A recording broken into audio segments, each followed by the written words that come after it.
As a project manager, we need to learn, acquire, and develop some skills and techniques to ensure project's success. There are many techniques required in a project. There are most common or used techniques, and one of this is decision making.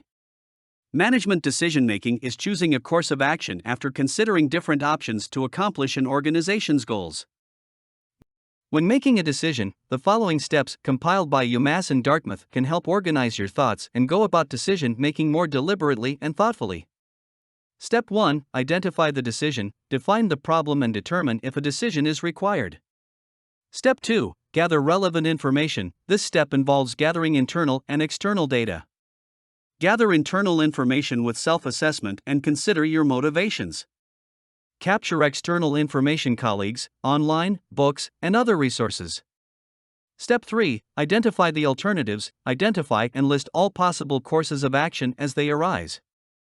Step 4. Weigh the evidence. Visualize the possible consequences of taking each course of action, drawing on your information and emotions. Consider if the situation in Step 1 would be addressed or solved with each alternative. Rank your possible decisions based upon your value system. Step 5. Choose among alternatives. Select the best course of action to take. It may even be a combination of other options. Step 6. Take action. Implement your decision. Step 7. Review your decision and its consequences. Last, evaluate the results of your decision and determine if it addressed the issue identified in Step 1. The following is a list of techniques and tools a manager can use to explore different options to land upon a chosen decision. Marginal analysis. Marginal analysis helps organizations allocate resources to increase profitability and benefits and reduce costs. An example from Indeed. Commas: if a company has the budget to hire an employee, a marginal analysis may show that hiring that person provides a net marginal benefit because the ability to produce more products outweighs the increase in labor costs. SWOT diagram.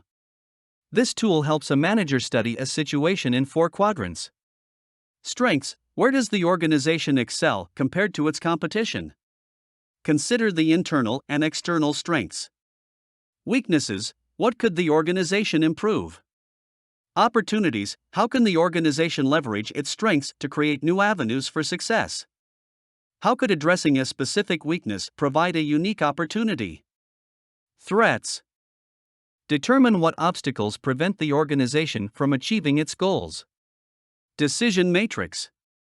A decision matrix can provide clarity when dealing with different choices and variables. It is like a pros/cons list, but decision makers can place a level of importance on each factor.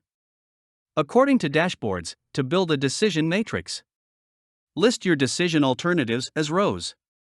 List relevant factors as columns. Establish a consistent scale to assess the value of each combination of alternatives and factors. Determine how important each factor is in choosing a final decision and assign weights accordingly. Multiply your original ratings by the weighted rankings.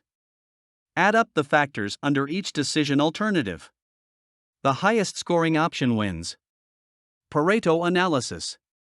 The Pareto principle helps identify changes that will be the most effective for an organization. It's based on the principle that 20% of factors frequently contribute to 80% of the organization's growth. For example, suppose 80% of an organization's sales came from 20% of its customers. A business can use the Pareto principle by identifying the characteristics of that 20% customer group and finding more like them.